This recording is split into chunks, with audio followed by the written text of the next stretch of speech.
કચ્છ જિલ્લાના ભુજ નખત્રાણા રોડ પર 4 વ્હીલ વાહનમાં સ્ટન્ટ કરનાર એક યુવક સામે જિલ્લા ટ્રાફિક પોલીસે કડક કાર્યવાહી હાથ ધરી છે.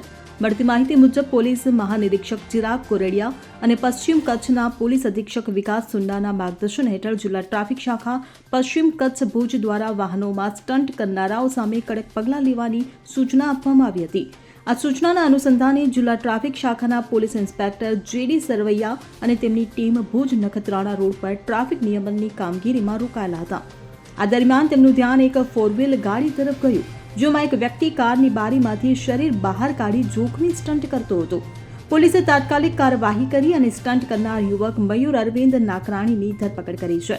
તેની સામે કાયદેસરની કાર્યવાહી હાથ ધરવામાં આવી છે. તેમજ જિલ્લા ટ્રાફિક પોલીસે જનતાને અપીલ કરી છે કે રસ્તા પર સ્ટંટબાજી જેવી જોખમી પ્રવૃત્તિઓથી દૂર રહે અને ટ્રાફિક નિયમોનું પાલન કરે, જેથી પોતાની અને અન્યોની સલામતી જળવાઈ રહે. Bureau report CN24 news. હવે જુઓ દેશ દુનિયાની તમામ ખબરો તમારી આંગળીના ટેરવે. ઉઠાવો મોબાઈલ અને Google Play Store પરથી ડાઉનલોડ કરો અમારી CN24 ન્યૂઝ મોબાઈલ એપ.